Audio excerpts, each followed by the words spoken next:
I woke up in a hospital bed. Supposed to be on my way home from shopping.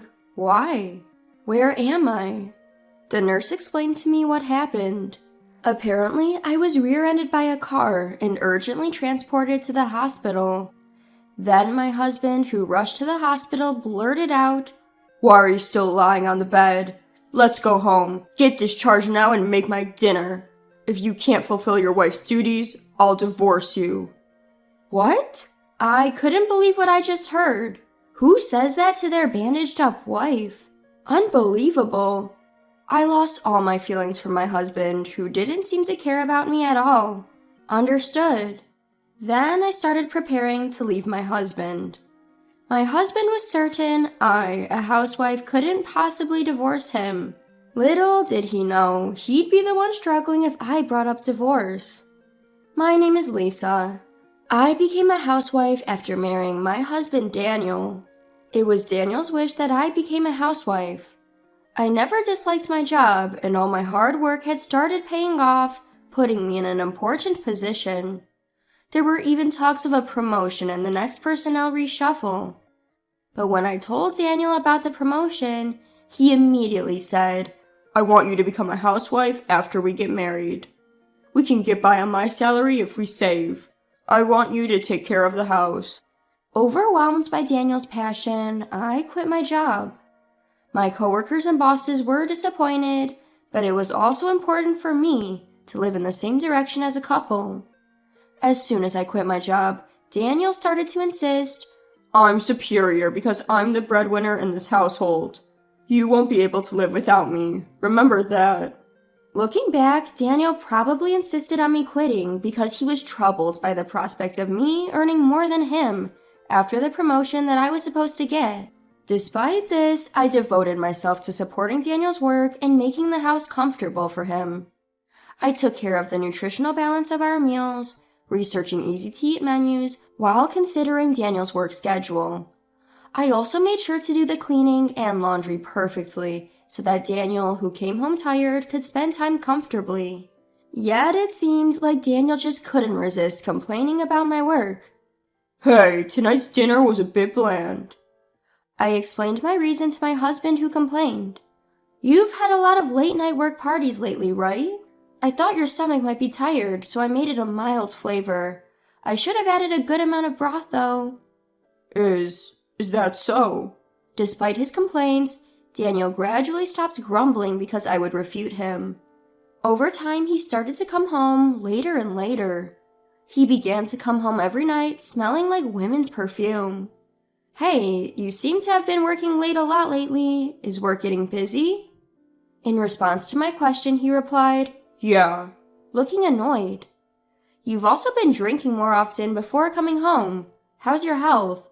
Are you okay?"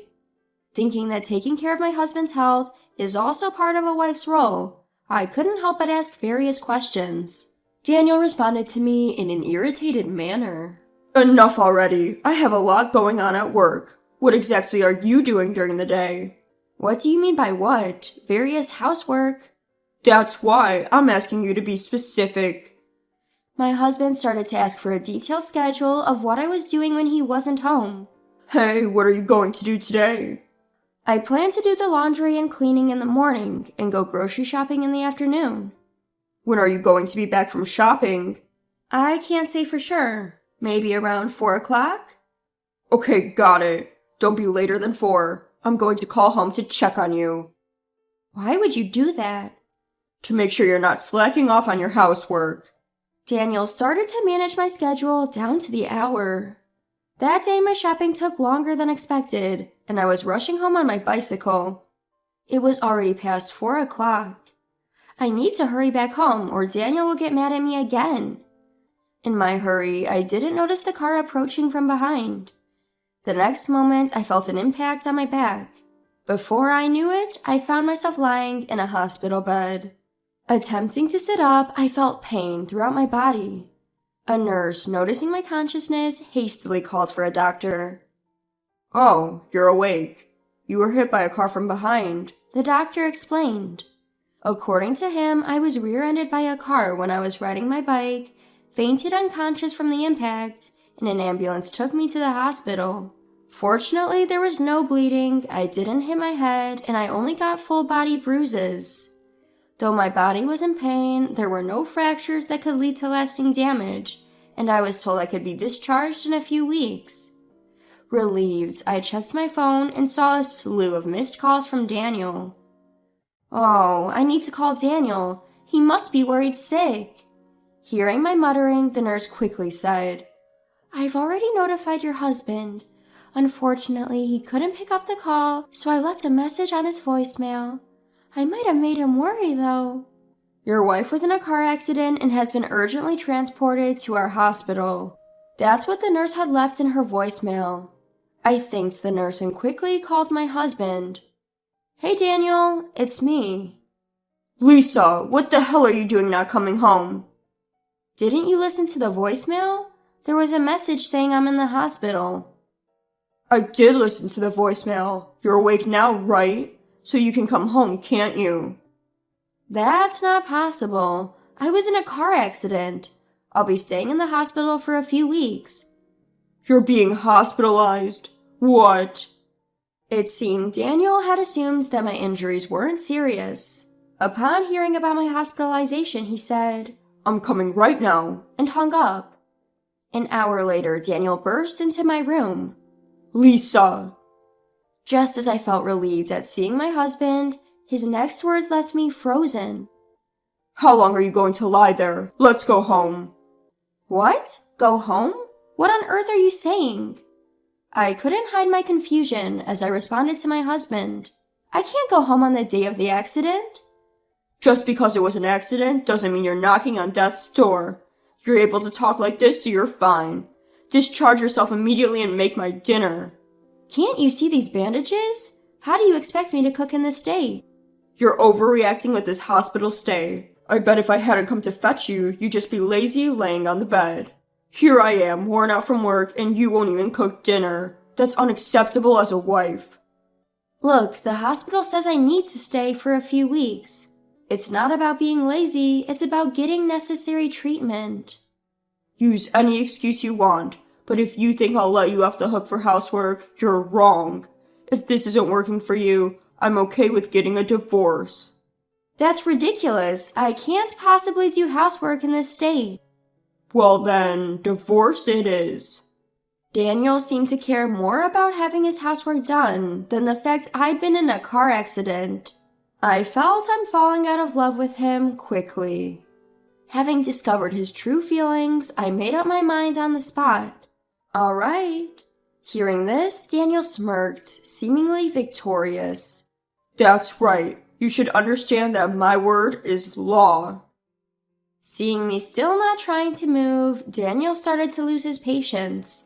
Hey, how long are you going to keep lying around? Start getting ready to leave. Just as Daniel tried to forcibly get me up, the doctor entered the room. What on earth do you think you're doing? I was just about to take her home. Upon hearing Daniel's response, the doctor became livid. What nonsense! There's a thorough examination scheduled for tomorrow, so she's not allowed to leave. Hearing this, Daniel scoffed at me. If there's an examination, then I'll wait 2 or 3 days. I'll stay at my parents' house in the meantime, so make sure you're home by then. As Daniel left the room, I watched him go with a cold gaze. Then I called my lawyer. I didn't have a single shred of affection left for him. Hello, I would like to proceed with that matter. From the hospital bed, I continued making a few more phone calls, steadily preparing. 3 days later, Daniel called my cell. Lisa, why the hell aren't you home yet? Are you back home from your parents' house? At my next question, he grumbled. Yeah, I am. The examination's over, isn't it? Then stop lounging around and get back to the chores that have piled up. Daniel didn't even bother to ask me about the medical test results. He doesn't seem to care about his wife's health one bit. My decision was definitely the right one. Daniel, you've been staying at your parents' place all this time, right? I asked him calmly. I told you already, didn't I? So what? Did you happen to check the mail sent to your parents' house? Mail? What on earth did you send? Divorce papers. In fact, I had a lawyer send the divorce papers, already signed by me, to Daniel's parents' house. Divorce papers? Why are you surprised? You were the one who said let's get a divorce, weren't you? With that, Daniel sighed as if mocking me. I never thought you were that stupid. Do you think you can live on your own after divorcing me, who provides for you? I can't start doing house chores right after the accident. I need to take better care of my health. That's why I decided to divorce you. You think you can make a living after divorcing me? You rushed into this decision. Daniel laughed out loud and then hung up the phone. But Daniel didn't know what he would face next. The next day, his parents rushed to the hospital in a panic. Lisa, our son has done a terrible thing. The moment they entered my hospital room, my in-laws bowed their heads in apology.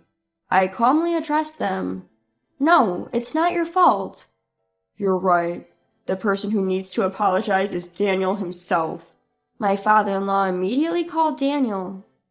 Daniel, come to the hospital immediately. He didn't understand what was going on, but hearing his father being so serious, he arrived in my room within minutes. Dad, what's going on? Why'd you call me here? Daniel complained, only to be berated by his father on the spot. Don't be stupid. You caused a mess. Apologize to Lisa right now. What? What are you talking about? My father-in-law, holding out the envelope I had sent to Daniel's parents, retorted. This letter, which was delivered to our house. Hearing this, Daniel began to laugh with an air of confidence. Oh, the divorce papers. Lisa went and took my threat to divorce seriously and sent me the papers. She wouldn't be able to live without me, yet she's acting so foolishly. The problem is this document here. My father-in-law took out a bill for consolation money from the envelope. Upon seeing it, Daniel's face turned pale. What? Consolation money? Lisa was the one who sent me the divorce papers.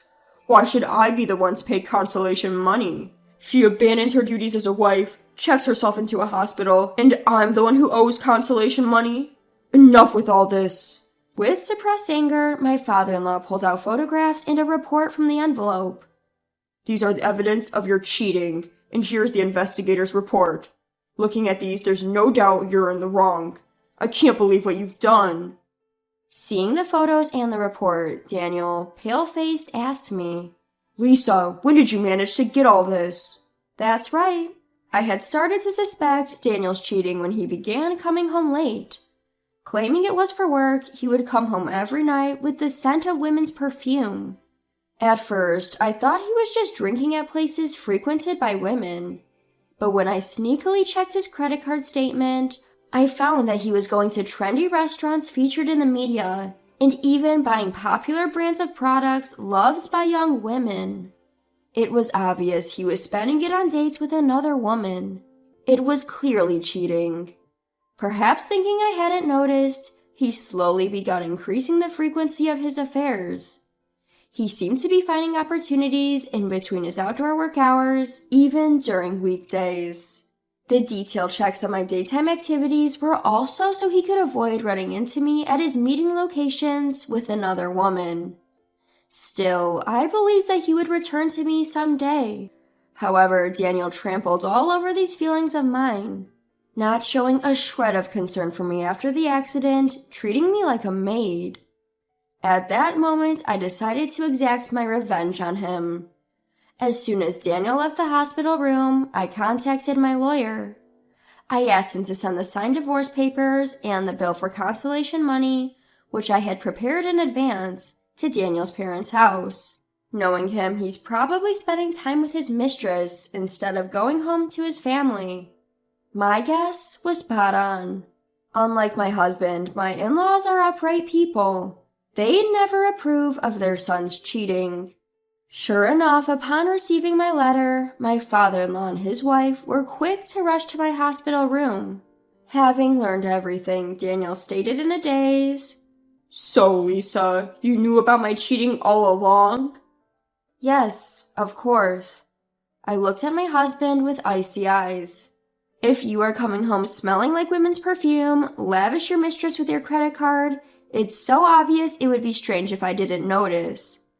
Plus, all your phone notifications were visible to me, so I knew exactly when and where you were meeting your mistress. Thanks to that, it was easy to gather evidence. I'm sorry. I was just tempted. I wasn't serious about the divorce. I thought you would come back home right away. Even if you weren't serious, I am. I don't want to continue a marriage with a husband who doesn't even worry when his wife has an accident and tries to make her do household chores. You were having fun with your mistress while I was hospitalized, weren't you? Hold on, calm down. You're a housewife, right? You wouldn't be able to make a living if you left me. Don't be stubborn, just let the past be water under the bridge. Excuse me? There's no way I can just let it slide. And I became a housewife because you wanted me to. If I get divorced, I'll start working right away. I won't rely on you anymore. Start working right away? How long do you think it's been since you quit your job? Your previous company has definitely found your replacement by now. Do you think I've just been doing housework for these past years? I've been continuously studying business in my spare time. I've got a few ideas piled up, so I could probably propose several projects now. It's not that easy. The economy is down everywhere. Even I, who's been working all the while, can't get a promotion easily. Isn't that because you're incompetent at work? A person who dates their mistress while outdoor work hours, I think the problem is more than just being capable or not. What? What would you know? I think I know more than you do. In fact, when I approached my former company, they said they wanted me to come back under the same conditions as before. The same conditions? You'd be earning more than me. Yes, indeed. It was all for nothing, even though you were the one who encouraged me to become a housewife and quit my job. If you didn't want to be overtaken by your wife's salary, maybe you should have tried harder instead of pulling me down. Hold on, if that's the case, you don't need the consolation money, right? Please withdraw your consolation money claim. Excuse me? There's no way I'm withdrawing it. This consolation money is to make up for the crime you committed. You can't just cheat on your wife and ignore her without facing any penalties. I'm sorry. I really regret it. Please forgive me. I will never forgive you. It's not enough to just say you're sorry. You need to show it with your actions. Go to hell. Daniel was unconvinced, but in the end, my in-laws stood up for me and he finally agreed to the divorce and the payment of consolation money. After paying the consolation money, Daniel seemed to have continued his relationship with his mistress without learning his lesson. However, it seems his company found out about his frequent dating during outdoor work hours, and he ended up getting demoted and having his salary cut. To top it all off, it seems that Daniel, who had almost run out of savings due to his consolation money payment, was promptly dumped by his girlfriend. News about the cause of his divorce and his demotion spread throughout the company, and I heard that he completely lost his place there. On the other hand, I was able to be discharged from the hospital safely without any after effects from the accident. I used the consolation money I received to move, and now I'm leisurely settling into my new home. My work after returning is going smoothly, and life has been going better since the divorce.